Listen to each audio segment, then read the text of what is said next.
Ladies and gentlemen, welcome to the Monday Q&A call on the speakerfocus.com platform. I am CEO Kevin T. Robertson, better known as KTR.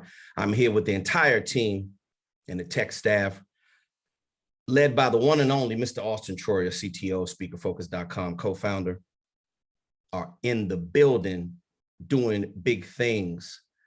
Let's set the tone for Monday's call.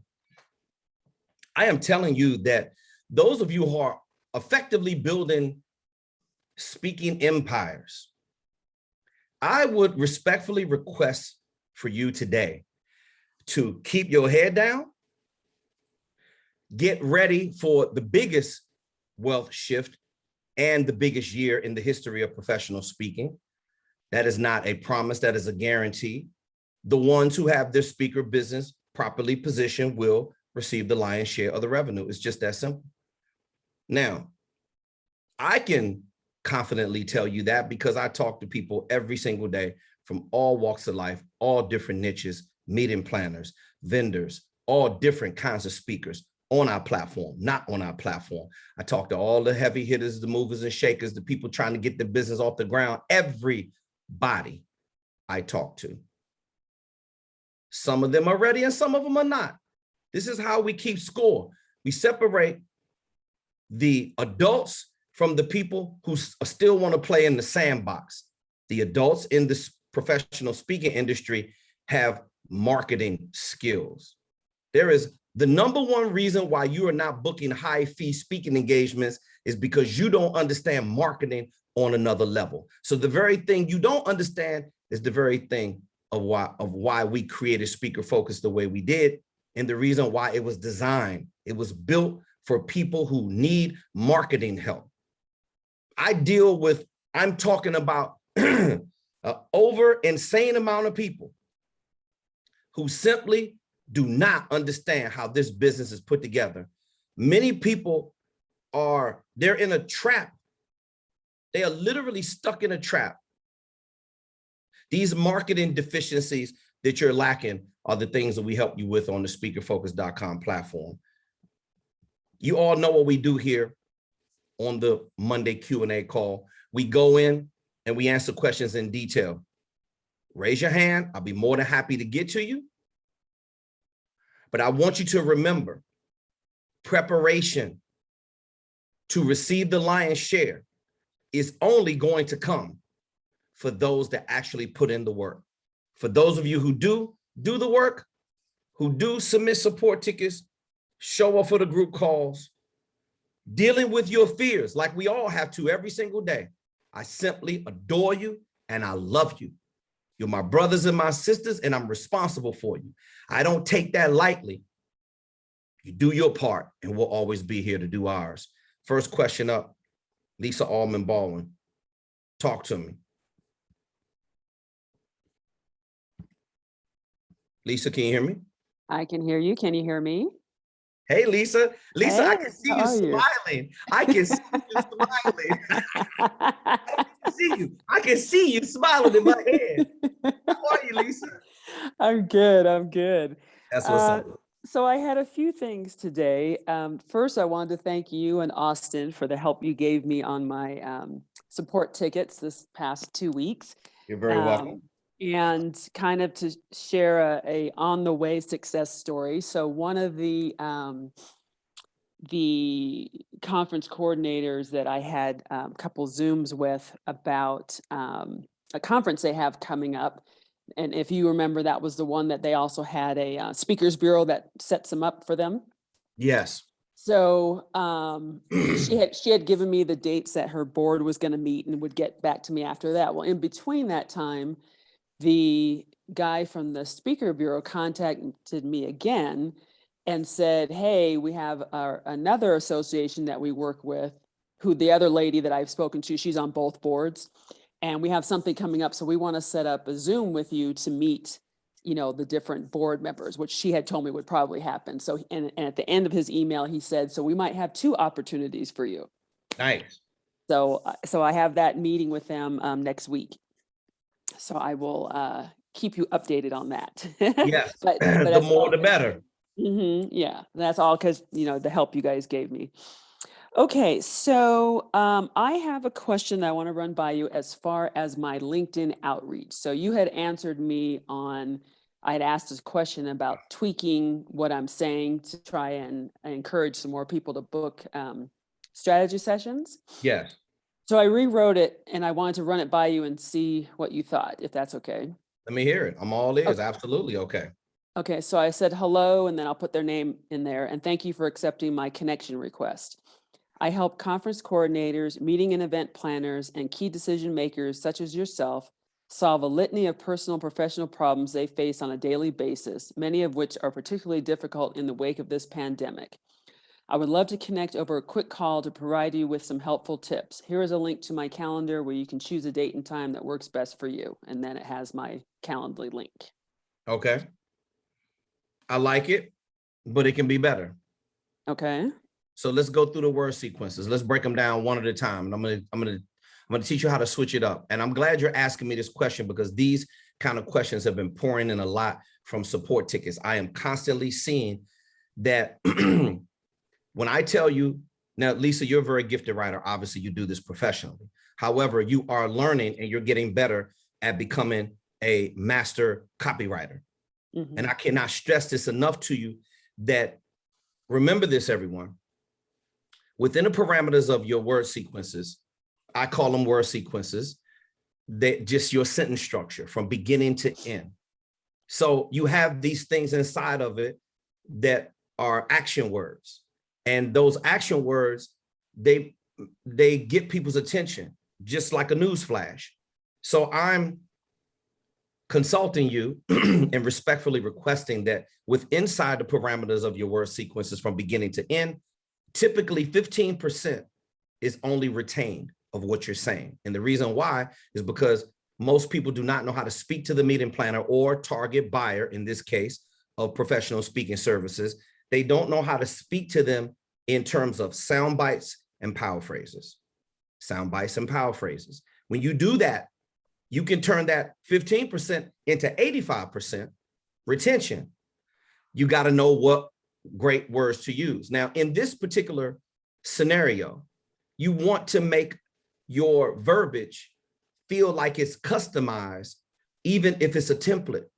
And in this case, you drifted a little bit away from I help me. Now, I know that you took it from verbiage that I taught you in this platform, but the goal of this is to constantly improve your word sequences, power phrases, and sound bites.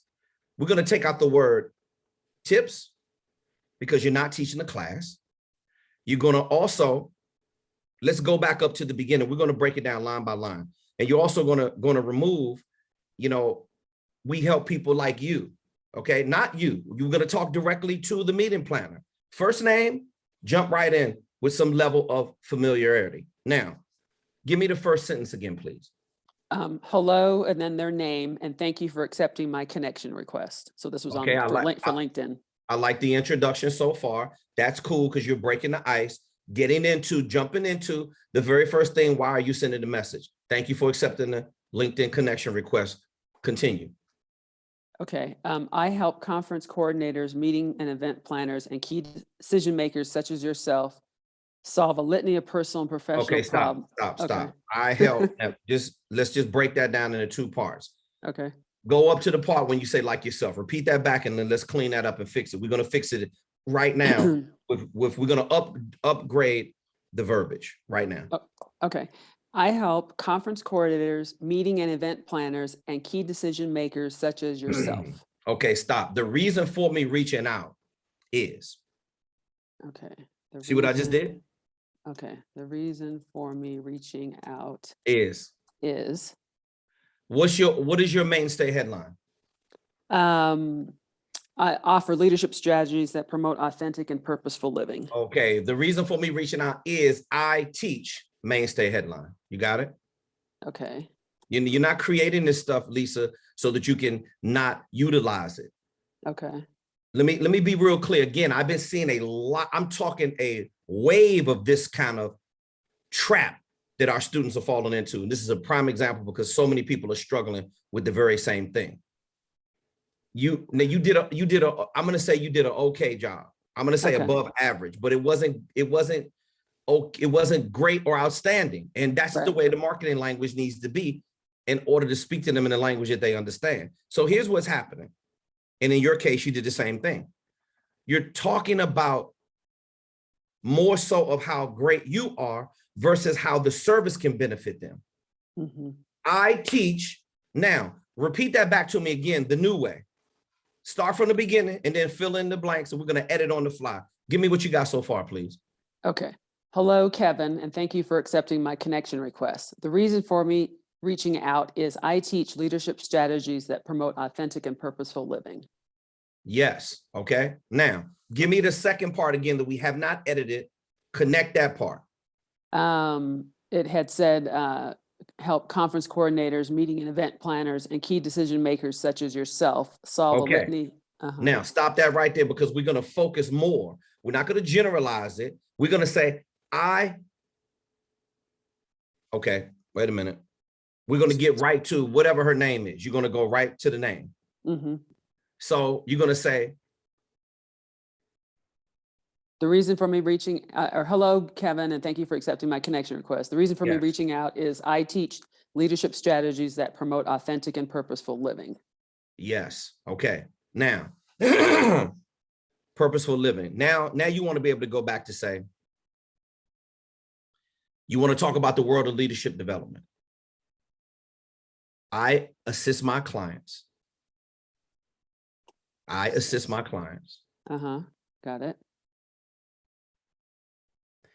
To help tackle a litany of challenges we face in the world of leadership development. Okay, hold on.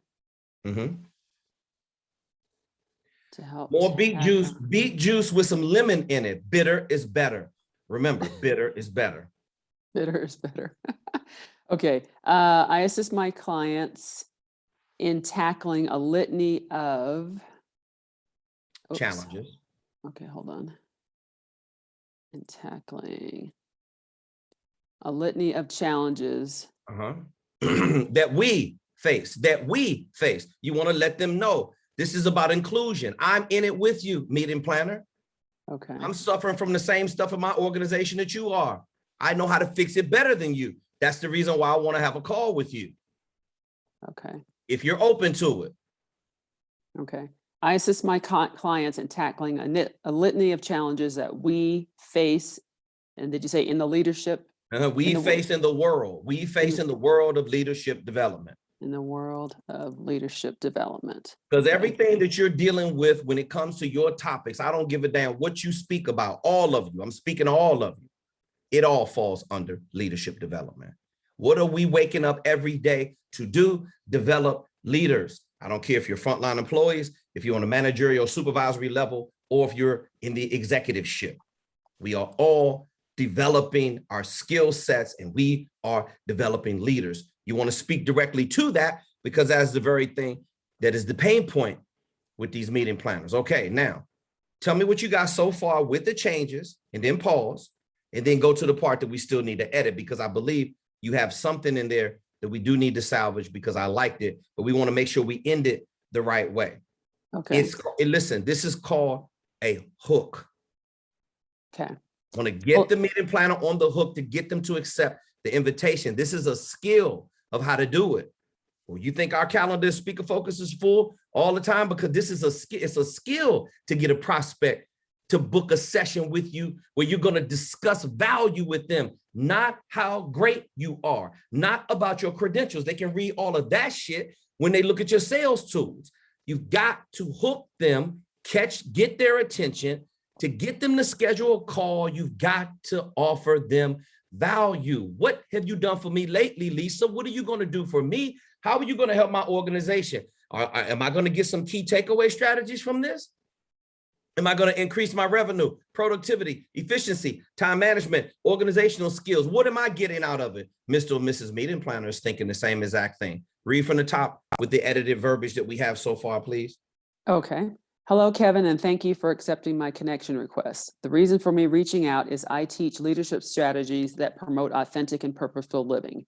I assist my clients in tackling a litany of challenges that we face in the world of leadership development. It makes me feel so good. I'm a meeting planner. Lisa, I feel good right now. Damn, she's not asking for the speaking engagement. She actually wants to help me. Okay, now give me the part that we have not edited yet.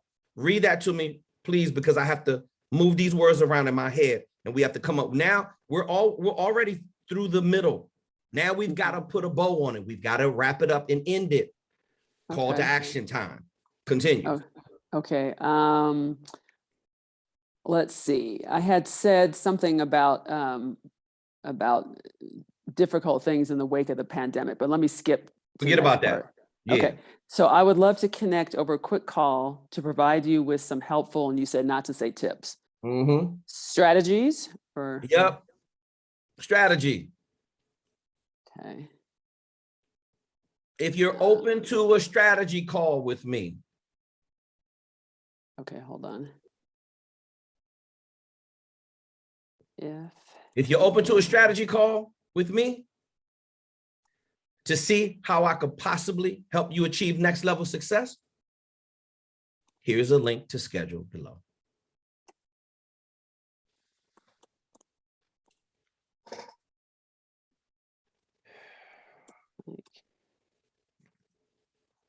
Once you get that edited, please read to me from top to bottom. And then let me remember, Lisa, effective communication to the target buyer. It should feel good and it should sound good. If it doesn't, you're trying to invoke emotion. Why should I schedule this call with you? Is what I'm thinking. You're scheduling to call me because I can help you feel better. I got the medicine in my message. I can fix your brokenness. Am I making sense? Mm-hmm. Your messaging heals, repairs. It's like lip balm for chapped lips. Okay. All right, I'm just making the note on that. It's okay. Okay. Take your time. Believe me, take your time, because I dealt with at least 25 support tickets that are struggling with the same thing. You cannot create marketing language that's dancing around the daisies. You got to get right to it, trim away the fat, give the value. Why should I get on a call? Call to action.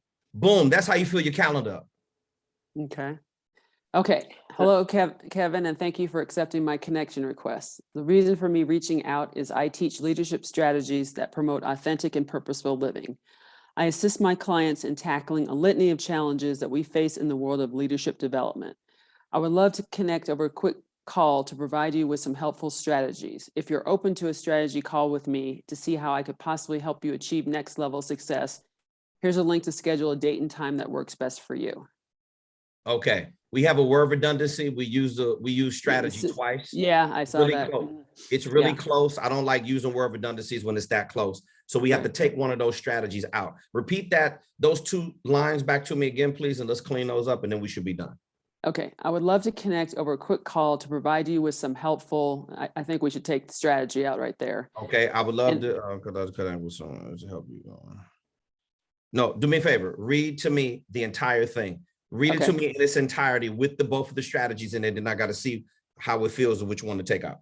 Okay. I would love to connect over a quick call to provide you with some helpful strategies. If you're open to a strategy call with me to see how I could possibly help you achieve next level success, here's a link to schedule a date and time that works best for you. Okay. What if I have a question. What if we combine the first sentence with the second, and if we said, I'd love to connect. Oh, wait a minute. I lost it now. If you're open to connecting for a quick strategy call with me to see how I could possibly and then take out that first sentence. You could do that as well. Okay. That will work as well. Okay. All right, let me move it and then I'll read the whole thing again. Yep, no problem. Okay, if you're open to connect on, okay. If you're open to connect over a quick call, hold on. That should be If you're, strategy call. That should yeah, be strategy or discovery call. yeah. If you're open to connect over a quick strategy call with me to see how I could possibly help you achieve next level success, here's a link to schedule a date and time that works best for you. Okay, that feels good. Okay. That feels good. And it's nice and short and simple. Okay. Awesome. All It's right. not, it's not that what you had before was bad. It's Right. just that very specific verbiage is always better. Remember, Mhm. power phrases, sound bites. Okay. Get to it. Get to the messaging. Offer the value. There's way too many people getting trapped in their credentials and frivolous talk instead of the value that you can offer to your target buyer. They will And I'll add appreciate a it. few pieces of advice here, Lisa. Okay. I think using words like litany and the more complicated you make the words, you think it's making you sound more professional and smart, but it actually just it adds more friction for the person reading it. So I'd recommend simplifying and making your language either like grade 9 or below in terms of readability. So you want it to be real simple language. Don't use long more complex words. Keep it simple. And also when you say I help with litany of challenges, you're better off being more specific in the languaging. For us, we're specific in the exact problems we help speakers solve. And that's the more specific you can be in the messaging, the more it's going to strike a nerve and resonate with your audience. If you just say, I help conference coordinators with a lot of challenges, that doesn't really strike a nerve to them. They're just like, oh, okay, well, I have a lot of challenges. But if you said, I help them improve audience retention or audience engagement or something specific, that's going to be like, oh, yeah, you're right. We actually, I think about that problem a lot and I need it solved. So the more specific you can be in the languaging, the better. And you got to, balance that with being simple too, because you only have a few seconds and they're going to just close out of your message and never return. So you got to really strike a nerve quick and keep the language grade 9 or below. Don't add, more complex words that take their brain longer to comprehend. Keep the language simple. Okay. Thank you, Austin. Okay. Yeah. So Kevin, in light of that, I put the sentence I have that says, I assist my clients in tackling a litany of challenges. Should I just include a couple of them there? So you could take maybe a half a bullet or one of your bullets from your signature programs, and then talk about the challenges that you actually, I assist my clients in solving X, Y, and Z. Okay. And you can just take out litany. Well, Austin has definitely turned me into a better copywriter, and that's the reason why and to that point, and I'm glad that this happens a lot, because you can never be married to marketing language. You always have to be willing to upgrade or improve it. And this is a great learning lesson, because you do want to keep it simple, but you do want to test it and see what works. Right. And not every message is going to work. Even after you remix it a couple times and you send it over to us, you have to be able to keep willing to put this language in front of them. And then you're going to watch this. When you keep doing it, you're going to eventually find a nice groove of what does work. And you're going to hold on to that language right there. You're going to remember, because guess what? It's profitable. So not to confuse you, but this is why you have two differences of opinions on this platform, because Austin comes from a different perspective, and he's right what he said. Both of us were right. It's just that it's all about being able to take it to another level. Okay. That's really what marketing language is all about. Believe me, we play around with this stuff every single day. And once you get in the groove, sometimes your marketing language will get stale. You're going to know because it's not converting into leads. prospects are not converting into revenue. And when that starts to happen, guess what? Then it's not that you second guess yourself. It's just that you know something needs to be fixed. Right. Right. And that's why I was asking, because what I was using before, because I remember Austin said everything is a test in the market. What I was using before wasn't really achieving a lot of results. So that's why I wanted to redo this. Okay. There you go. So now we got, watch this. We redid it. We redid it again. We redid it 5 times, and then Austin stepped in there and made it even better. Okay. All right. And then Austin, I reviewed module 5 today, and you had said, we were talking about putting prospects in Pipedrive and everything. And you said it's to follow up with them if we haven't heard from them in 7 days, but I wasn't clear if that was 7 days after we first sent them a connection request or 7 days after they responded and I sent them this message that I just created. Both. So when you send a connection request, they don't accept it. You don't have the ability to follow up with them in LinkedIn. But what you do have the ability to do is go to another channel like Instagram, go find them on Instagram, go find them on email, where it doesn't require them accepting the connection request, because they're still a good prospect. They maybe just haven't seen your request in LinkedIn. And so it can help to hit them on another channel like email. And then what you'll see is like, okay, you email them on, you send your connection request a week later. If they haven't accepted it, but you followed up an email, you'll see they will, they'll open your email and then they'll go accept your connection request because they've got those two, awareness pieces. So what you'll do is there's different steps. So if you sent the connection request and they haven't accepted it in a week, then try email, try finding them on Instagram and send them a message there. And then for the people that do accept the connection request, and then you send your message to them on LinkedIn. If they don't reply to that, you can follow up with those people as well. Okay. Got it. Okay. Yeah. Because some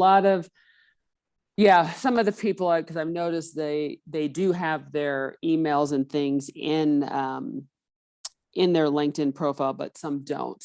But okay, so going through those other channels. So that means potentially, like, for example, I'm looking at my Pipedrive. I have 699 people that I've sent a connection request that I have not heard back from. So if I took 30 or so of those a day and try to find them on other channels, that's what you're saying, is it just starts to multiply the amount of people I'm hitting, correct? Yeah, exactly. You'll even if they don't have the email in their LinkedIn, like, go find it, like, just search their name on Google and put, type in like email address after their name and do digging, because if they're a good fit, like if you see they look like they're qualified from their LinkedIn, it's worth putting that time in to actually find that email address, because the email is likely to get open. And it doesn't take that many to actually close them. So yeah, I'd recommend just doing all of that follow-up. Obviously, you got to balance it with all the new connection requests that you're sending out. But yeah, I mean, we probably have 10,000 people that we've sent messages to that we haven't heard back from yet. And it takes, sometimes 3 follow-ups before we hear back, and they become customers. So, people are busy. You just have to, and that's why, this process is great for, for closing a few speaking gigs per month. But you'll eventually, when you want to scale this up, obviously you're seeing, it's pretty time intensive. That's when you start to transition to, Facebook ads, because that's essentially automates this entire process of prospecting and getting the people on the phone. But you have to pay for it, it's free, but it's not free in the sense that you're spending your time doing all this. Facebook ads cost money, but it's completely automated. Right. Okay. Awesome. Yep. Thank you. All right. Then my next question was, I had someone who referred me to someone else about speaking, and she came back to me and she said,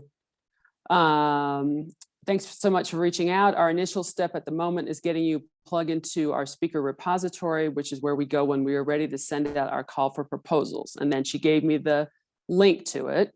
Right. And so I have that, and it just says, we're pleased to announce that call for speaking proposals now open for 21-22. It tells a little bit about the organization, and then it says what they're looking for. But the crux in the middle, it says, when you're submitting your proposal, imagine that it is for an audience that has a minimum 10 years of experience in the industry, and aim for providing content that is relevant to people with more than 20 years in the industry. And this is for a professional meeting professionals organization. Okay. So do you have any insights on what I should be including in my proposal, or how to tailor it a little differently because of them? Or Sure. This is a great exchange. Well, first of all, your line of questioning is amazing. And, you know, it's a great perspective from me to Auston. And the very point of what I was talking about at the beginning is that when you have a call for speakers, you're not working out of a leveraged position, and understand that if they're asking you to submit your credentials, then how many other speakers are they asking to submit credentials? So if you want your form to be, considered, then what I would say, the first thing, and I believe I had to answer like at least 7 to 10 support tickets with those kind of questions today. Okay, I had to submit this form, and a lot of them want you to do it online because they're just trying to pick from the best selections possible. So your verbiage, they don't want to talk to you. And this is what I've been trying to get everybody to see of why you need your 4 signature programs. Excuse me, why you need the proper sales tools, website, speaker video demo, speaker info kit. Those have to do the talking for you. So this is why I always advise you that speaking is not your number one skill in the speaking industry. Copywriting is your number one skill. Look at how we're negotiating the verbiage between me, you, and Auston to come up with something that will get them to schedule a call with you. And you have to play around with it. There's not one day that goes by, Lisa, I don't write copy. Not one day. Whether or not Auston needs copy, there's not one day I don't write copy. I am constantly toying around with words in my head to reach a specific audience. Now we got to dial it in because we run a multi-million-dollar sales funnel. Well, we got to dial it in. Good for us. You have to learn what works best for your brand and what the target buyer is going to like best about your brand. So here's what not to do when you submit a call for speakers form on the internet. You do not want to tell them how great your story is. Oh, I was born the son of a sharecropper, and I can motivate and inspire with the best. That's the typical thing that people are going to do. Then they're going to brag about their credentials. I've been in industry for 30 years, and I'm this and I'm that. But no. What can you do to help those professionals with 10 to 20 years worth of experience? How can you help them? How can you move them to immediate action? What are going to be your key takeaway strategies that they're going to leave that room with? How are you going to empower them with techniques, tools, strategies? How are you going to help their audience achieve their desired outcomes and their learning objectives? These meeting planners are baiting speakers, and most of them fail. You know why? Because they start talking about themselves. Instead of, this is the reason why we put such an emphasis on the marketing language, because the marketing language has got to be on point. So instead of my credentials, this, and the reason why you should hire me is because I got 30 years and I have an MBA and da-da-da. Forget all of that shit, because they don't care. You fill it up with results of what, after my program, your audience will learn how to, as a result of experiencing. See, this is an experience. As a result of experiencing the training and learning objectives from one of my signature programs, your audience is going to be able to increase. That kind of language right there, Lisa, is what you need in when they do the call for proposals from speakers. When Mhm. you start answering the questions, answer the questions with nothing but benefit language. If they Okay. want to read about your credentials, they can go to your website. They can look at your speaker video demo, and they can look at your speaker info kit. You do not impress them with your credentials. You impress them. They ask you the question. Let me translate that for you, Lisa, and everybody else, what they really said to you in the question they ask you. They really want to know what makes you so special and why should we hire you and put you in front of our people that have 10 or 20 years worth of experience, because they're looking for next level leadership. And this is the very reason why whatever it is you're speaking about, it should be under the flag of leadership, because that's exactly what they're asking you to do in that call for proposal. You have any other questions? Yes, I have just two more. No problem. Just Wait, going. hold the other two questions. Let me say this. If you need us to review, because I had to do this 7 to 10 times today, I reviewed the questions for the call for speakers on the proposal that they had to submit online. If you need us to review the answers to the question, I will. If you're veering off too far, talking about yourself too much instead of giving value, then I'll simply tell you, Lisa, tweak this, do that. No problem. Because you answered one of them for me this morning, and I did fix it before I sent it to her. No problem. No, that's what we're here for. All right. So the last two questions I have, just going back real fast to the LinkedIn outreach. We have the verbiage for people who have accepted the connection request. And would I be correct in that I can use that basic thing for the people that let's say I find them, the people who have not accepted my connection request, and I find them either email or social media or whatever. Do I just in the front of that say something like, hi, Kevin, what do I say as far as the fact that I had not been able to connect with them on LinkedIn in the very beginning of that thing we just wrote? Okay. Austin, I need you to jump back in here again real quick, because there's a strategy when Austin sets up these email drip sequences on the follow-ups. I need him to tell you what his ideology is when it comes to that and what you should be doing on the follow-up if they don't respond to the first message. Yeah, just say, I came across your LinkedIn, a week ago. Okay. And just wanted to follow up here to see if you, saw my message. So you're being specific and you're pointing to something that you did. You're referencing a past action. So, it looks a little bit more personal, like you actually, you're not just copy and pasting it. Got it. Okay. Excellent. Okay. Thank you. All right. And then my last question, Kevin, I had sent out a bunch of emails with my tour to places of that were within, like you said, a driving distance of where places I'm already going to be. Yes. And one of them, there was actually a conference that was going to be going on. Where did they go here? That was going to be going around the same time. So Nice.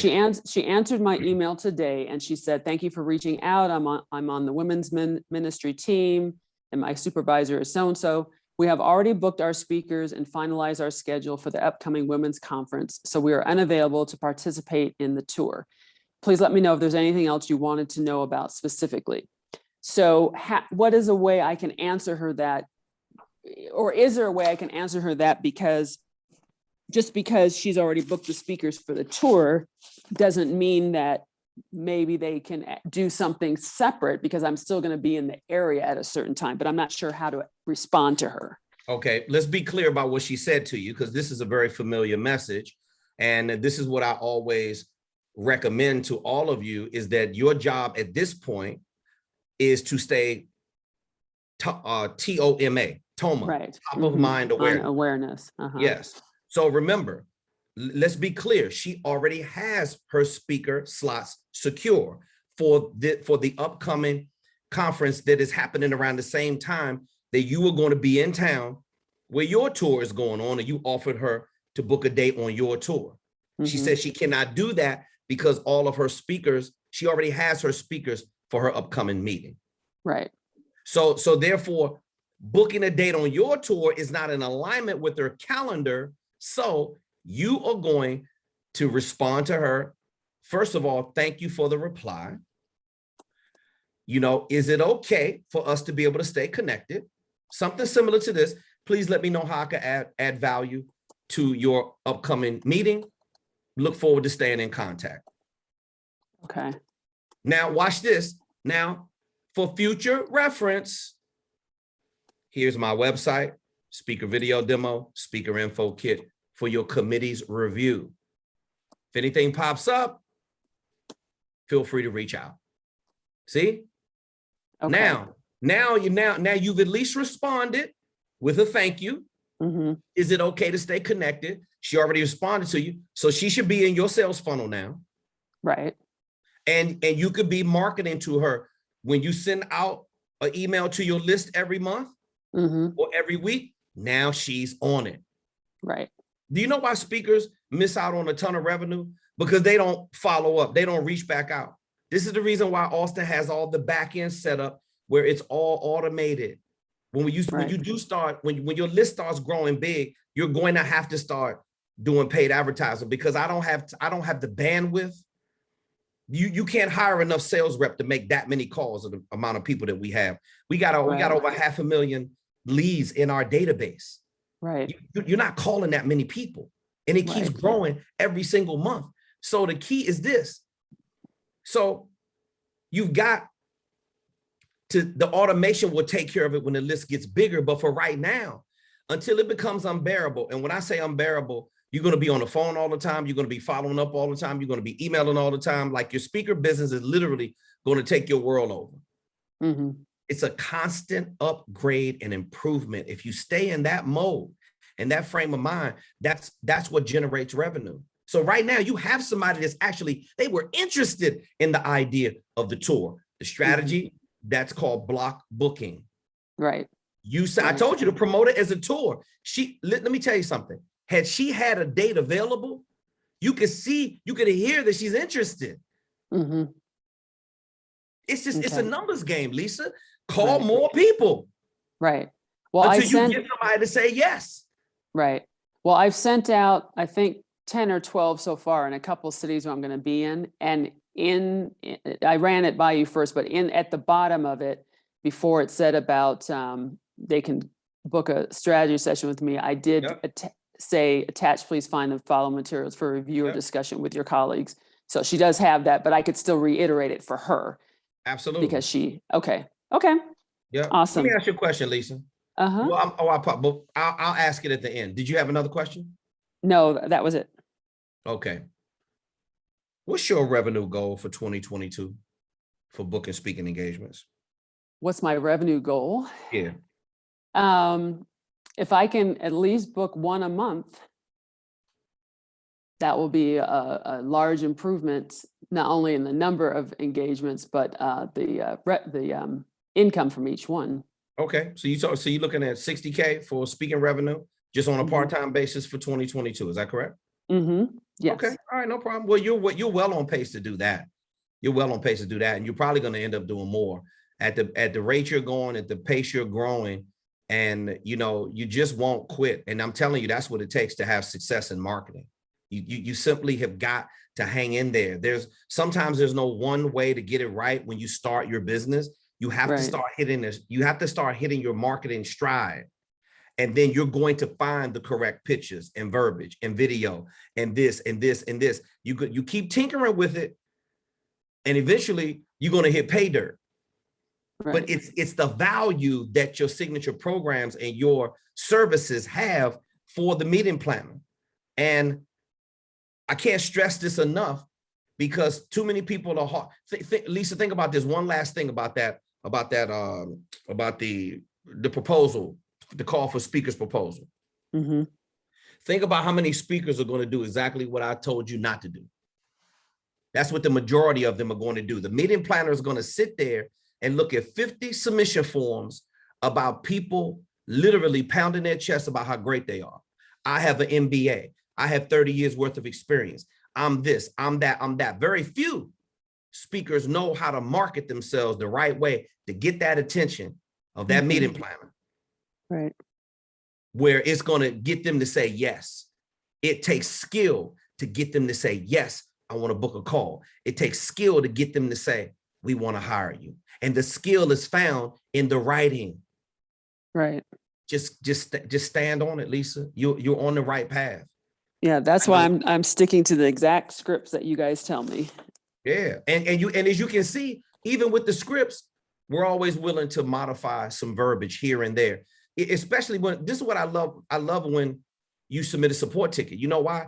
Because now I'm not going off the fly. I actually get a chance to read it, modify the verbiage, and then send it back over to you. Right. As you can see, the verbiage that I gave you the last time on the putting together the tour for the block bookings, she responded to you, correct? That's correct. That's how you know it worked. That's how you know you're moving in the right direction. When they respond and you're getting a reply, then it's even the ones that don't reply. Obviously, you don't know how to manage them yet, but it's a numbers game. The more you send out, the more prospects you're going to have that have the opportunity to hire you to speak.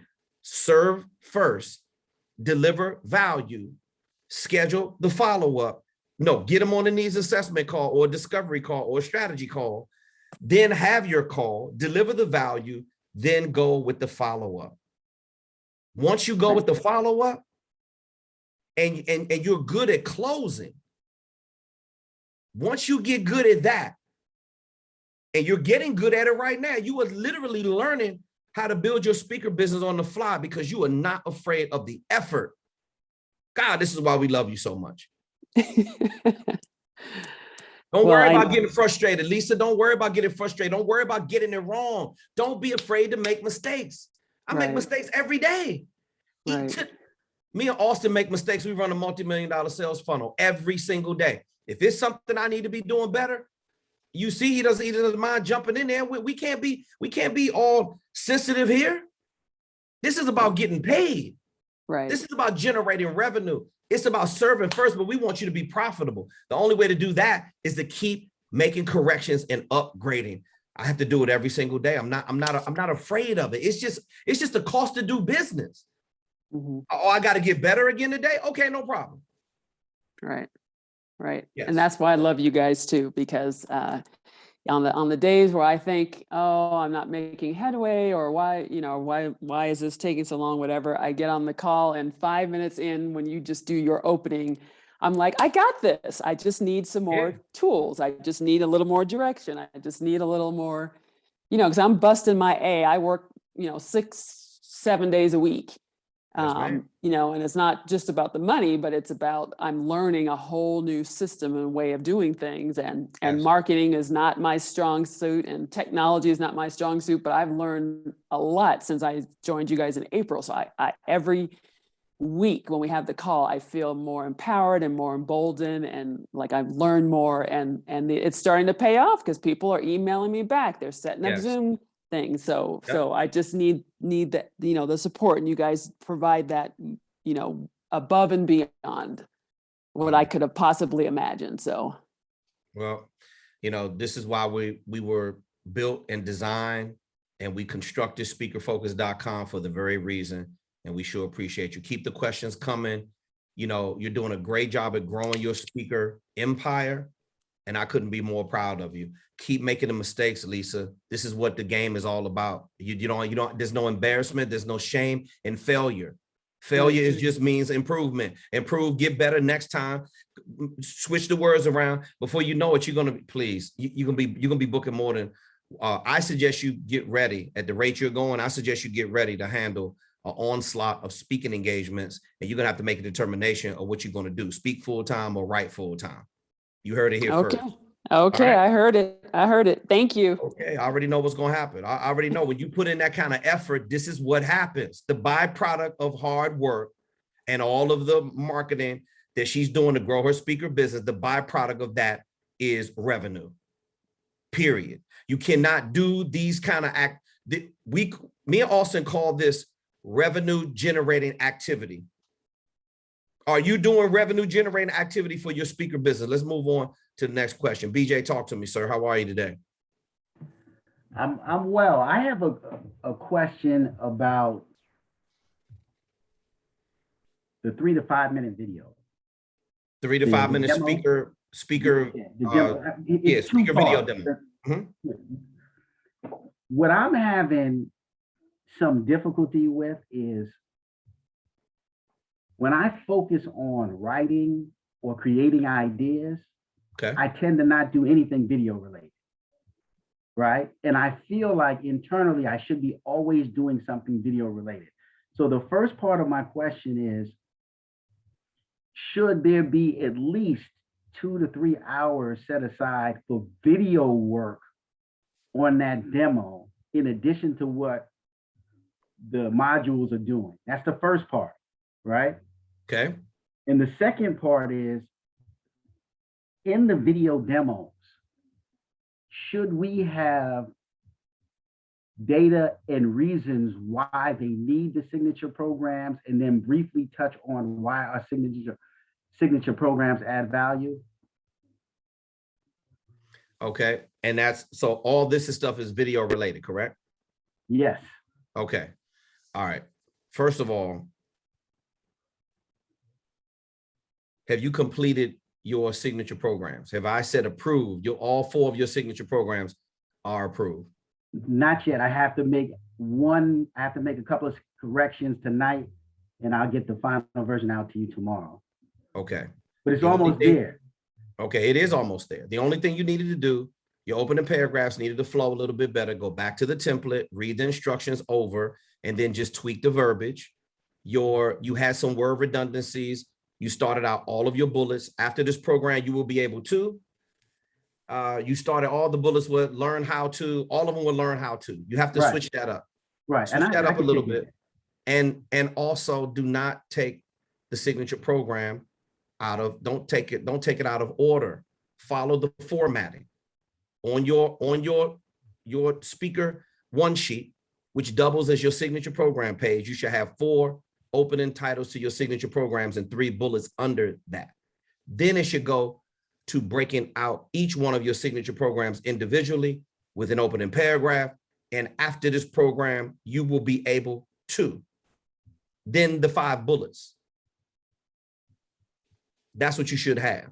So that's why I copy and pasted the formatting in there. Don't take the formatting out of order. And if you see 5 bullets, create 5 bullets. Don't repeat bullets. Now, as far as your video is concerned, that happens in module 2.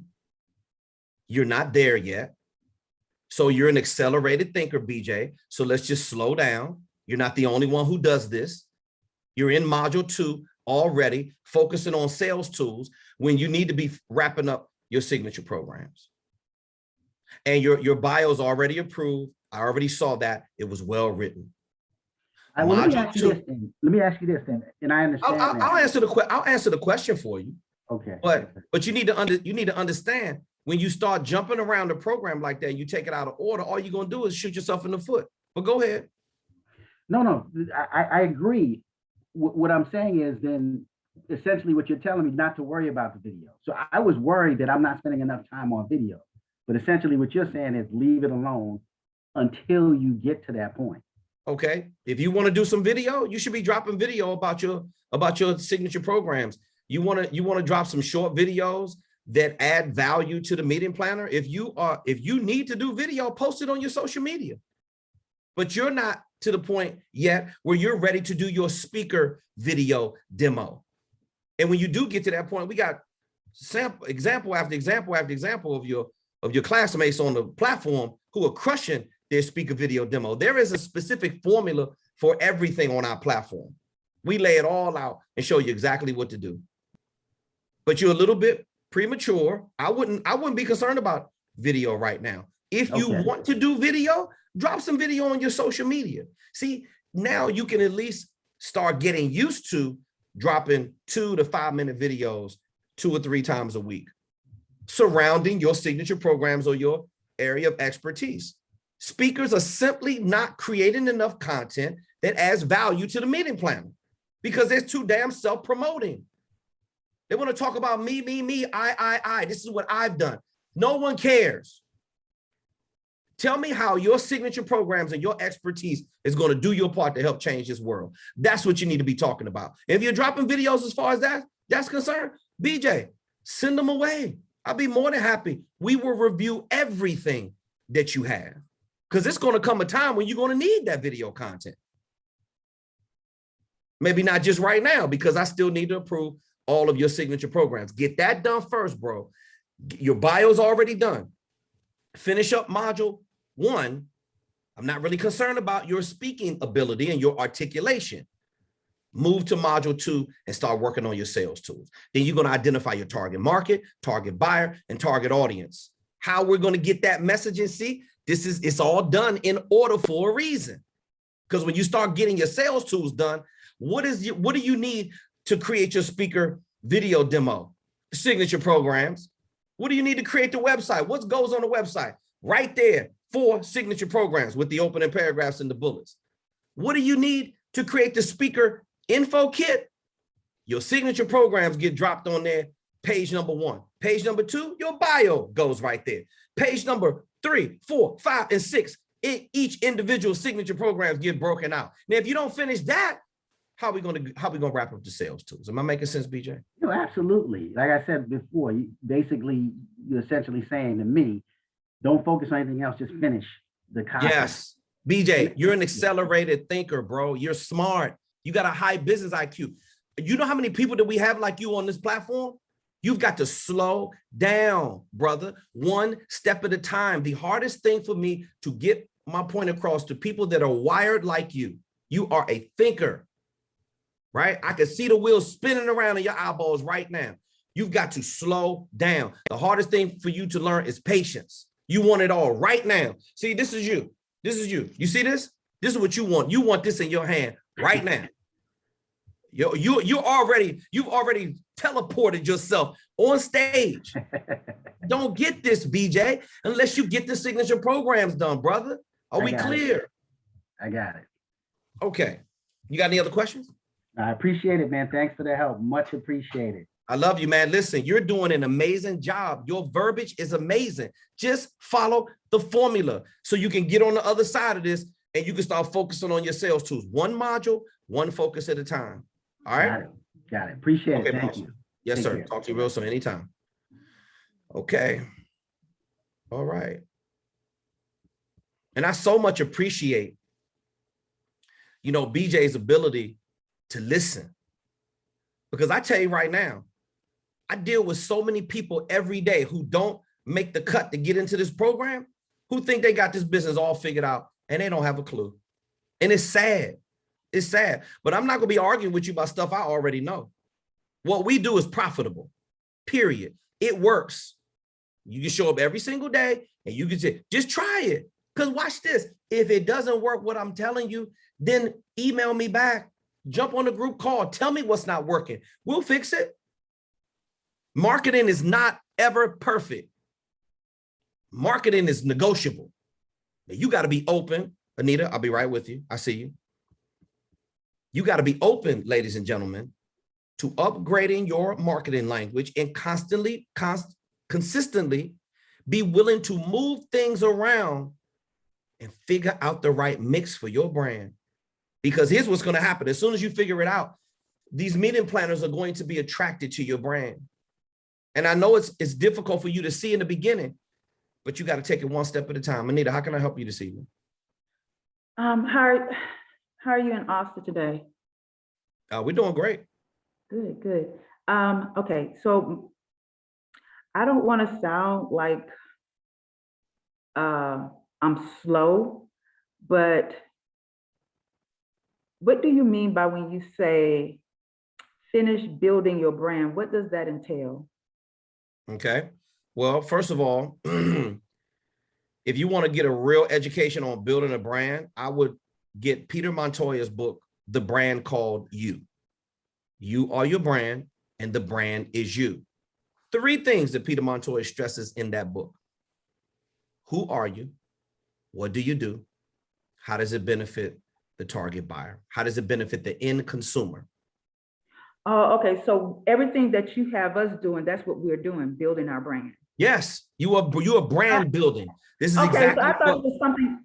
I No, no, thought it no. was something outside of what, because I know when you said Anita finished building your brand, Yeah. I was like, I got confused. This was last week. I got confused. I was like, okay, is there something else? I thought that's what we were doing, but is there No, no, something? it's okay. No, this is not some separate entity. You are the brand. When you see, watch this. When you see KTR, this is the brand. I like fashion. So you see that in everything it is that I do. That's just my brand. Okay. Tony Robbins' brand is he wears a baseball cap with a t-shirt with some jeans. That's his brand. He didn't start out that way, but that's how he's more comfortable. Gary Vee is the same way. I'm not that kind of speaker. I have a brand. I'm eccentric. I'm flashy. That's who I am. You just gotta be who you are, and you gotta be comfortable enough to put that out there to the world, and people will buy that. They will resonate with that. That's why you gotta exude confidence, and you gotta be authentic as much as possible. Stick to who you are, Anita. It's good enough to get into this program, and I'm telling you, you got what it takes to be successful in this industry. Don't overthink it. Okay. You're good enough. You are good enough. Your professional credentials, you know what you're talking about. You damn sure enough are not scared of the work. You've been through pain, tears. This is what it takes. This is the speaking industry. Welcome to the game. And you haven't said you wanted to give up not one time. You keep showing up for the group calls. You keep submitting support tickets. I don't care whether or not you think the question is dumb, stupid, whatever your definition of it is, it doesn't mean the same to me. I'm here to answer. I don't care what kind of question that you have. I'm here to help you understand it. And I'm here to, more importantly, help you understand why you need to be doing this. Because when you understand the why, then you're going to get up off your ass and go execute. And that's all I want you to do. And guess what, Anita? You've done everything we ever asked you to do on this platform. Don't be beating yourself up. Your brand is valuable. You are valuable as a woman and as a professional. And the very thing I saw in you, and the first call that I had is the very thing that these meeting planners want to put on that stage. And don't you forget that. Okay. Okay. You ain't coming with all this fluffy, hypey stuff. You take care of business, and you're interested in learning and growing. That is going to speak volumes in the marketplace. Mark my words. The fluffy motivational era of speaker is over. The ones who are authentic like you, the ones who actually really want to help serve, those are going to be the speakers that get the lion's share of the revenue. All you got to do is just keep following the system. I know it's hard to have patience, but mark my words, you're going to be a high fee speaker one day.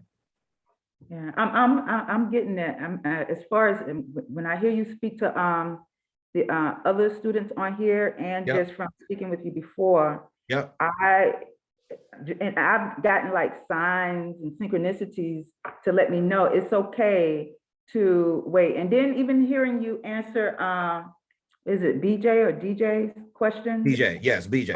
And when you was telling him, don't jump ahead, because I know, especially when getting certain things done, like designing my graphics and stuff, I know I had to sit around and wait, because I know you was explaining to me, get some professionals involved, and then I had to get the demo done professionally. Yes. And I was just about to come on here and ask some questions about module 5, because I know you said, for those who, even though I'm studying everything else, I know you said kind of like study module 5, but I haven't jumped and started doing the work there. I just, I just did like what BJ did. I probably read ahead.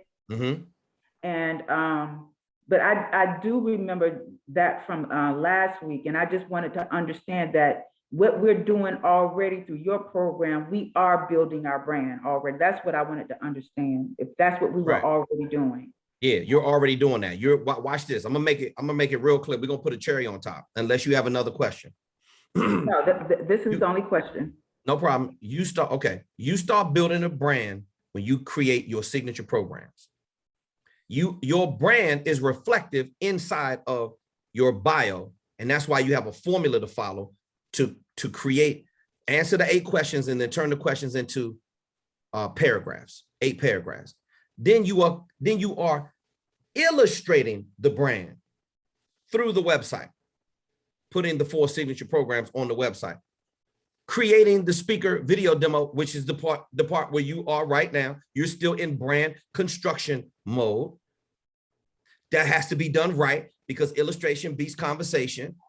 And then you're putting the branding credentials and you're putting the $35,000 paint job on your Ferrari by creating the speaker info kit. Got it. Your brand, your business infrastructure. Now you have a brand. So you have a company name. That's part of your brand. And that's what you're doing in module 3. You're getting your corporate entity together. Module 4, now we're going to start putting the brand and start broadcasting the brand through your social media, because that is your fingerprint where the meeting planner is going to find out everything about you. That's like a background check. Then in module 5, Auston is literally teaching you how to package the brand and then market, promote the brand, getting the brand exposure, attracting leads and conference coordinators, meeting and event planners, chair, board, or committee members, and then demonstrating what your brand can do in terms of value. And in module 6, it's not even a video. All you're doing is getting your brand, your logo on all your outreach documents. And then now your brand is organized and it is ready to start doing outreach and then start generating revenue. Got it. Got it. See, that's even more reason to just be patient with myself and, take it step by step. Thank you so much. I really appreciate what you and Auston are doing. Enjoy the rest of your day. You're very welcome. This is why we love Anita as well, because I don't care how hard it gets, she doesn't give up. And the one thing I love about her the most, and I got to say this, she isn't the only one, obviously, but one thing Anita had, man, she puts in the effort. I don't care if it's a little bit of effort. It's slow progress is still progress. Rico, I see your hand up. I'll be right with you. You got to be willing to put the effort in. Man, you don't, I got a couple of favorites. Yeah, because y'all work harder than everybody else. That you want to be a favorite with me? Get the assignments done. And those of you who are stuck and not able to get over that obstacle inside of the modules, the reason why you're stuck is because you're not submitting the support ticket. That's the reason why you're stuck. You're stuck because of you. You're not stuck because of us, because we're here to help you get over the hump. A lot of you are still afraid. That's why you don't want to get in that module and do that work. You're afraid of what's going to happen. Somebody's got to hold you accountable. I told you that this was going to, what it was going to be before you even start doing business with us. Somebody's got to do it because no one else in the marketplace is telling you what to do. Somebody got to have the balls or guts enough to tell you how this shit really works. It's just as simple as that. Rico. ATR. Rico, I'm here for you, brother. What's going on? Well, it's been a minute since you heard my voice. I'm back to close. I'm back to 100% and more. Okay, Rico, that's what I wanted to know. How's life treating you right now, brother? Man, look. If it's gonna keep me down, I can't stay down because I'm too strong. Good. I'm too strong. I've come through too much. Love I'm too close. Love your resilience. Keep your head up, brother. I'm glad you're in a better place, man. Talk to me. What's your question? Hey, really, you know what? It's really like to comment on what you just said about taking your time. Mm-hmm. I mean, nobody is going to grow from 0 to 21 overnight. Mm-hmm. And I think sometimes we get in a rush. I think sometimes we do get in a rush because we try to run through the pain or try to go through the pain quick or try to avoid it. Yes. And I think when you get closer to really breaking through, that's when a lot of stuff that gets exposed and the stuff that kept you kind of like trapped, it starts coming to light. So the old you will want to actually try to like be like, hey, look, you don't have to, in other words, if you can't be bullied up front anymore, you're gonna kind of like be tripped by flattery. Like you don't have to like get up anymore. You don't have to really work as hard. But after all the stuff you went through, you had to do that. So now you're about to come out, but it's like all of a sudden, these hidden little things that kept you trapped are being exposed. And so for me, this past weekend, I really got away I just got away. Like I unplugged. And what I found was, my wife don't like to hear me say this, but sometimes my heart can be too good because I love people and I want to help people, right? And what I'm finding interesting, brother, is as you go higher and people start seeing the favor on your life and things start happening, man, people try to like magnetize or get onto you or like, let's partner with this and let's do that. And that can sound good, but man, it can be a distraction if you ain't careful.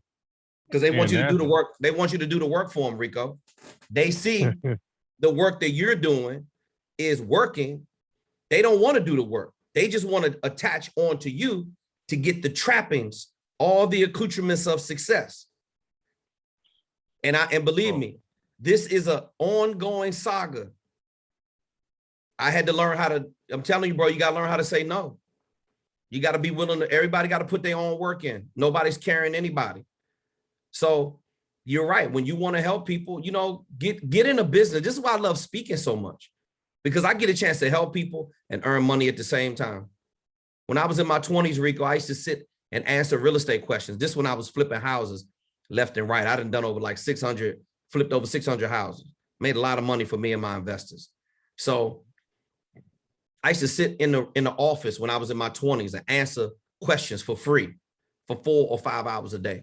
Because when I was going to close and making 40, 50, 60, $100,000, most I ever got in one settlement was $131,000.76. Now, when you can make that kind of money in one transaction, everybody else wants in, Rico. I'm not even 30 years old yet. I'm ready to build a 6,500 square foot home, my first construction from the ground up back then. Everybody wanted a piece of me, and they still do. The difference is my circle is real small because I ain't got no room for big egos. I don't have no room for foolishness, and I don't have no room for selfish people. Right. And when you get, and believe me, I'm feeling that you got a breakthrough over the weekend. Oh, yeah. So guess what? I'm thinking about you as much as you're thinking about me. I want you to think about that for a second, Rico. Tell yourself this. I'm thinking about you as much as you're thinking about me. Are they showing up for the group calls? Are they doing your signature? Are they putting in work on the signature programs? Are they up with you all hours of the night creating content? Nope, not even with that. 8, and not even 10, with studying, not even with reading. Yeah, it's a no, all the way across the board. Absolutely. They just want to see you shine.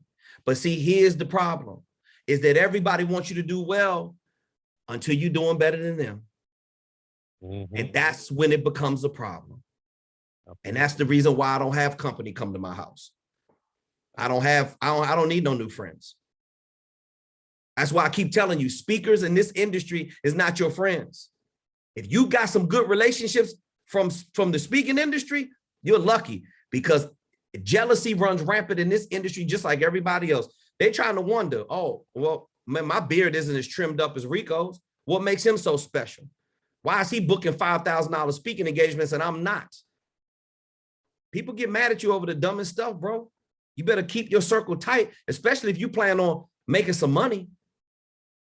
Fly under the radar, stay low profile, keep a bunch of people running in and out of your house. And that means family, that means friends, that means businesses. So you don't get an invitation to my house. I don't got a bunch of people running in. This is for my pleasure. I'm the one that made these sacrifices. That's how you need to look at it, Rico. I've been through it before, brother. That's why I'm talking to you this way. Why you think I tell you all the stuff on the group calls the way I do? Because I've been there, done that. People are blood-sucking leeches, and they will suck the living life out of you and your goals if you let them. I believe you hear what I'm saying. Are you picking up what I'm putting down? Absolutely, I'm picking it up. It's my man. There you That's go. what that's why I said that. I think that what really got me when you did your live or you did your pre-recorded video about whatever don't serve you no more, whatever doesn't serve anymore, cut it loose. Yeah. And I think that was one of the turning point in my mindset, because I realized you can't take everybody with you. Like everybody just can't go, no matter how good you try to be and all that good stuff. You just have to let that stuff go. And so what I did was over the weekend, I wrote down everything that my name is attached as far as committed to or whatever. Right. And what I realized the most important thing for me that really impacts people the most, you know about with the music and stuff, but brother, it goes right back to the speaking. That's the gift that I was given. And so I really had to like break away from some other, what could have been some good stuff, but I realized that it's really hard to focus on your main thing if you always caught up on the extensions. And I think I got caught up on the extensions, but I'm better now. And so I'll say this to you in closing. I think that where I got stuck, thank you for the feedback in where I got that on today that you sent. Oh, you're welcome for the feedback that I gave you on your verbiage. Yes. Yep. Yeah. Absolutely. I think I was trying to get through the assignment, the three blogs that I had to do for the website. Yes. But I think you really helped give me clarity on that. But I think where I was stuck with that, and then I was stuck with like on the training, like if I do the 30-minute free training, yes, I know it's PowerPoint. I know certain people are fill PowerPoint, but brother, I just got gifted with a board, like the whiteboard. A whiteboard. Yes. Yeah. For training. Yeah, absolutely. The dry erase board. Yes. I got that, and I'm hooked. And I'm like, I just love whenever I'm teaching, I kind of love just drawing or making the points or illustrating the points like right there on the board. So I'm kind of in between, like, hey, which one might be a better fit? I'll go either way. The sales tool's almost done. Like I did, I had a little setback, had a goal. I missed it just a bit, but now that I'm kind of back at full strength, and not only that, but now I have other people that, not many, because most programs small, probably got like 2 who are like really like VAs. And so now they're committed to what we do because they were impacted by the goal and the vision of what we have. Gotcha. And it's not even about certain things. It's just about, hey, look, how can we help people how can we help with the voice, what you have? Because you helped me. We want to help you get more of what you do out there because people need this. Right. So I'm more focused now on committing to finishing finally the sales tool, but also the speaker video, which now I can have that done. I had to push that to December with the video guy. Gotcha. So that's where I really am. Okay. Right now. So give me, let's say, what is it? November before Thanksgiving.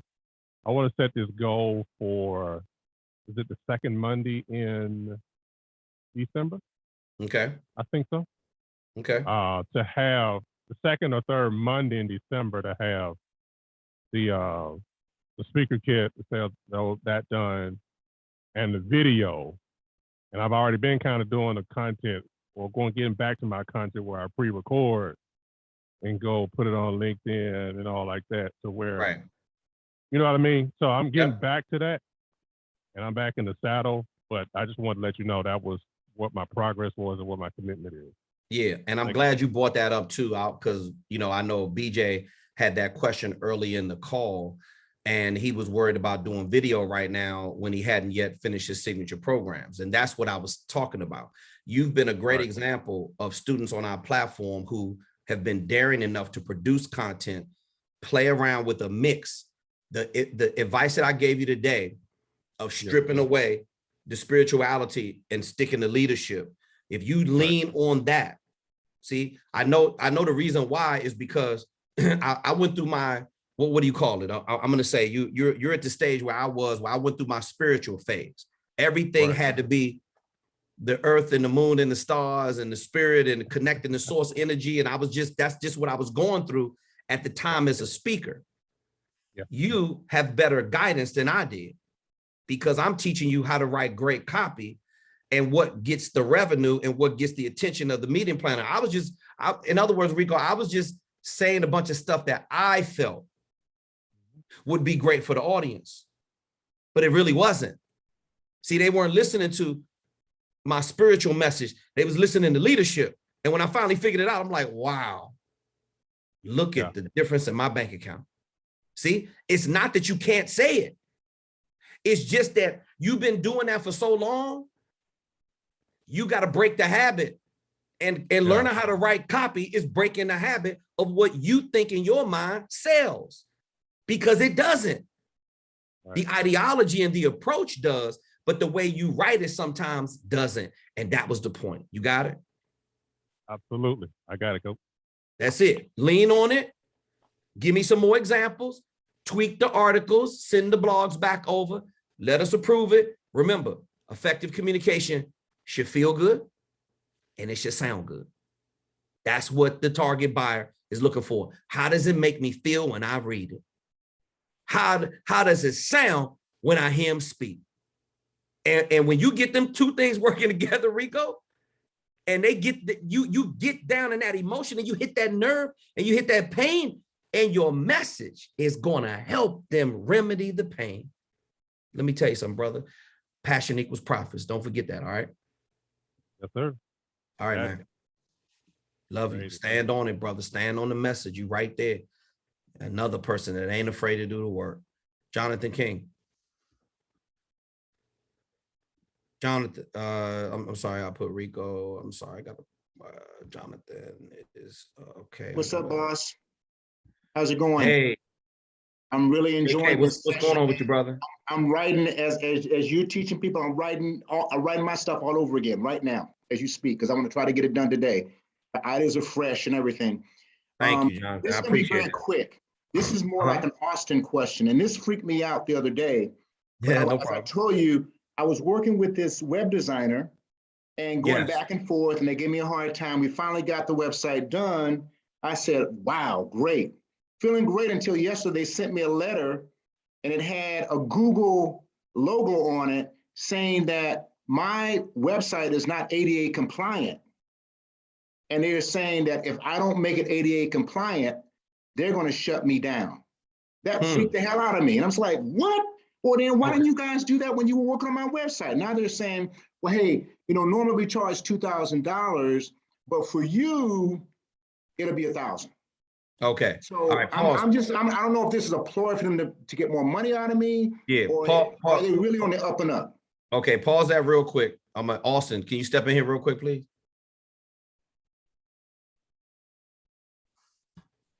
Yo, Troy, you there? Yeah, I'm here. Okay, do me a favor. I need to take a break, a restroom break anyway. To address the question to Austin so he can fix this. Yeah, I heard it. Yeah, it's a complete, definitely sounds like a ploy just to get more money out of you. I used to run in a website design agency back in the day, and I did over 200 websites and never once had that issue or was that ever required. So yeah, I've never heard of that before, and it's definitely not necessary. Okay, so Austin, what I'll do is I'll send the letter to you, okay, and just take a look at it. But I was kind of concerned because I sent this to another friend who's sort of tech savvy, and he said, well, yes, that is something that the government is beginning to ask that people do, that their websites be ADA compliant. I'm thinking in the back of my head, how in the hell are they going to shut down millions of websites if they're not ADA compliant? That don't make any sense to me, right? Yeah, definitely send it over. Okay. I've never heard of that, but okay, I'll do that. Do you have access to your website where they're not going to be able to, you know, hold it hostage or anything? Well, I don't think they can do that, because once they finished the website, they gave me all of the back end, information in terms of the username and the password. Okay. I don't think that they have access to my website anymore. But they just sent me a letter a few minutes ago, and they're breathing fire down my back. And they were saying, well, you would hate for them to shut it down because it's going to be hard for them to get it back up if they shut you down. So I just wanted to run it by you, Austin, to find out, is this a ploy or not? And hopefully it is, because I don't want to give them another penny. I've been working with this group for the past 6 months, and it's been a real big headache. So, but I will. Yeah, I would change all the passwords for the website, because it sounds pretty sketchy, and it's gonna cost a lot of money to, if they try to, like, change the passwords or whatever, and take it down to try to get some more money out of that, ADA compliance thing. So I would try to change all the passwords, make sure they don't have access. Okay, I appreciate that. Yep. And do you have any other technical questions until KTR gets back? No, I'm that's back. all I have. Okay, excellent. Thank you, guys. Austin, real quick, Ed has a question about, he just put it in the chat. What does ADA compliance on a website mean? Yeah, to be honest, I've never heard of that in my life, so I don't really know. Okay, sounds like some kind of made up technical question. Ed, maybe you want to Google it. Believe me, if it's not something that makes sense in the tech world, hey. Oh, okay. Kenneth said I can touch that one. ADA compliance. Okay, Kenneth, if you have any insights on what that is, please share with the group and what it means. Let me see. Jonathan is done. Kenneth, do you want to come on and describe that, or you just want to put it in the chat? It's up to you. If you do, you want to raise your hand, I'll be more than happy to. We're always looking for some insight on how to make our platform better. Kenneth, did you mean to say oh, okay, there he is. All right, he's gonna address it. Okay, Kenneth, how are you, sir? Hey, good evening, KTR. Okay, I'm gonna keep this one brief. Ironically, I work in tech, not trying to throw credentials out, but I work in tech compliance, and ADA is one of the policies that I cover. Okay. So basically, I understand the message. I'm not sure why my partner on the platform just got that notification today, but basically there's a federal law rules and reg, ADA, which says that for a digital application, digital property, anything like that, it has to be compliant such that anyone out there that has either, I'll just throw a couple of examples, vision difficulty, let's say they need to use a screen reader, anything like that. If they have trouble and cannot use it, then it's out of compliance. So as we are positioned in my day job, anytime you present your company and your company has websites, digital material, sometimes even responding to letters, if it's not done in a certain way to comply with the federal law, rule, or reg, then your company per se, as we are all Inc., whatever our name is, Inc. Right. That's where they're going to come back and say, well, your company has a non-compliant website out there. What it requires, and though I work in technology and I tell people all the time, I'm not the guy to talk to about bits, bytes, and server arrays. However, there are a lot of elements of compliance in technology that I do understand. Okay. So I think two things: we do need to find out the legitimacy of the letter or what's been raised. And then from a company perspective, again, protecting our brand, the next thing would be to find out, are there things specifically that my website may be out of compliance with? It gets down to the nits and the gnats, sometimes looking at the contrast between colors. If someone, again, back to vision, if someone had a vision deficiency, could they understand that? And are you communicating with them fairly and puts them on the same level with everyone else? So that's the American Disabilities Act? Absolutely. Absolutely. Yeah. Ramon just put it in there. So Yeah. again, you know, we want to thank Ramon. I want to thank you, and Kenneth, definitely thank you for sharing that with us. You know, we have some of the best subject matter experts in the world, and here's an example of it. We don't know everything. Some stuff slips by us. We've never heard of it before, but it's always good to have people that are in that world that can bring that to the platform and share it. That's always nice to know. If somebody else has a compliance issue with their website, I had no idea, and now we're educated, Kenneth. Thank you so much. Yeah, no problem. No, definitely do your homework. And by the way, if you got more you want to add to it, I was just trying to interject that in there. By all means, finish up. Yeah, I'll be brief. I know there's some other questions out there. No, it's okay. You know, it's okay. The big thing is we've got to, each of us, we have to do our reliable homework to make sure that our company has not breached across that line, because the last thing that we want. So, you know, so when the government, when the feds ask you to make sure that something is compliant, they're not really asking. And as we present ourselves as companies and as legal entities, believe me, there are fines and all that come along with it. So, you know, we just want to make sure, and it can get to the nth degree. You know, is there a great enough contrast between some key information, down the colors, down the font size, all of that stuff. Okay. I mean, there are volumes and volumes of technical information out there that can tell you whether, you know, whether you are either in or out of the box. And there's some people that out there that can help us with that. But it's a real thing. I don't know if they're just trying to milk you for more money, but we all truly want to make sure that we're on the right side of the law when it comes to this. Absolutely, and this is why, you know, me and Austin have Ward White on our side and our legal team, because when things get sketchy like this with compliance issues, we have, you know, qualified people on our team to run that stuff by. We get a kind of weird legal question every once in a while, and you know, we have a support team that takes care of that for us. You know, so again, when you're doing business, we all have to evolve, and we have to upgrade our knowledge. There's things that we learn every single day about how to survive in this new world of technology. And Kenneth, you just pointed out a very good example of what happens when you don't know, even when it's not your fault. And you know what they say about negligence of the law is, you know, you can't use that as an excuse. So the information that you just empowered us with is definitely most appreciated. You're welcome. Thank you. Did you have any other questions besides that? I mean, well, besides sharing, did you have any other questions about where you are in the program? No. Look, I've got some other challenges. I just need to carve out some time. So, you know, not ADA. it's a life thing for me at this point. Got you. But I'm good. Okay. I appreciate you asking.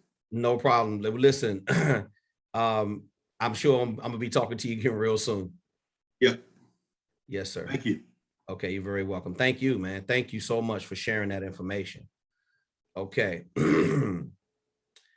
I'm going to do a final call for questions. I do want to say that, yeah, Ramon is in that tech world too. He said Kenneth is on point. Yeah, absolutely, man. This is what happens when you deal with subject matter experts that know their stuff. And that's all I would say. This is a very interesting call. I mean, a very interesting Q&A, unlike any other that we've had before, just with the line of questioning. As you can see, there's so many tentacles to growing the speaker business. But I want to go back to something that Austin talked about. Austin talked about you want to be able to break things down and keep it as simple as possible. And I believe that the reason why a lot of us get overwhelmed is because, you know, we got too much going on. But when you focus on one thing, it automatically raises the visibility of everything else that you're doing. And speaking, when you focus on your speaker business, it gives you a platform to sell. It gives you a platform to share. It gives you a platform to grow and experience the very best of what your clients are going through. And I tell you, one of the best learning tools I've ever had is through the client. I mean, me and Austin get a chance to serve you better when you're able to share with us what is going on with your speaker business. And understand, we deal with so many different people from different backgrounds, different genres, different subject matter experts and specialists and leading authorities and trusted advisors. We get a chance to serve you better and grow when you share with us. So we appreciate it. We need that information. And it allows speakerfocus.com to keep growing. And not from a monetary standpoint, but my God, from a service standpoint, because that's why we were built. We were built to serve. Now, anybody else, last call, anybody else has a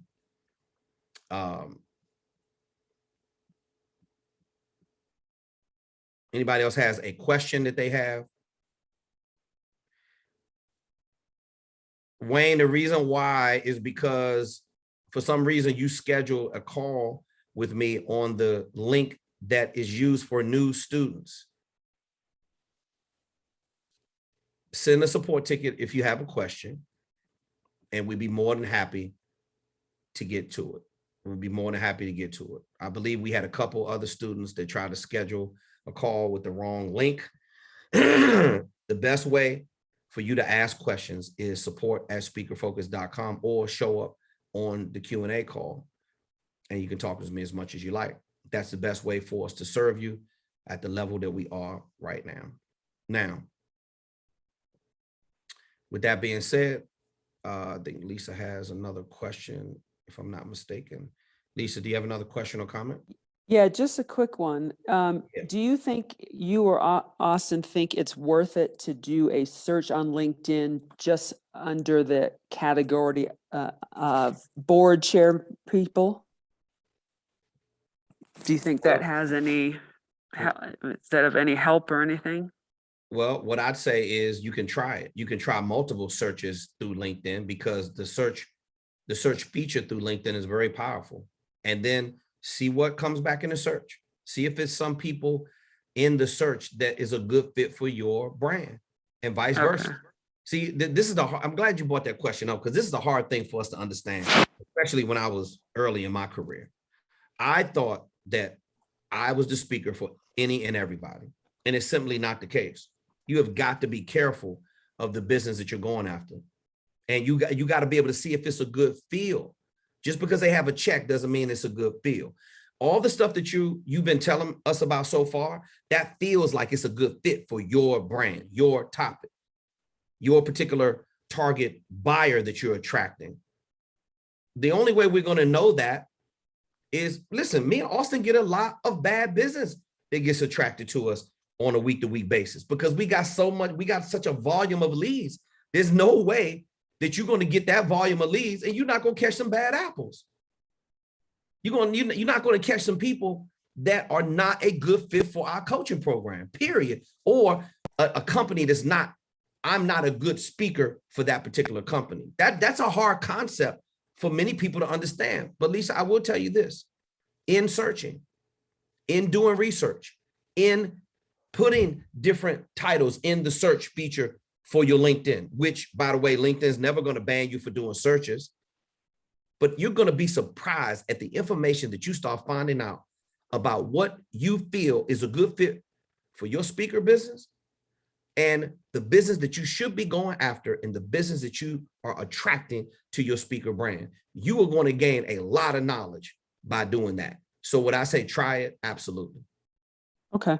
All right. Thank you. It ain't like you asked me, hey, KTR, can I put some people in the rocket science industry, and I want to be a speaker for that? That's not what you asked me. So I'd say try it and see what comes back, and please continue to share. Okay, thank you. All right, you're very welcome. Thank you. So last call for questions. Other than that, we're going to shut down the weekly Q&A call. And if I don't see any hands go up in the next 30 seconds or next minute, then I'm going to go ahead and round out the call. So I will tell you this, where I believe that there are lessons to be learned from what other people are going through on our platform. If you don't understand the concept of process improvement, then you're going to be in trouble.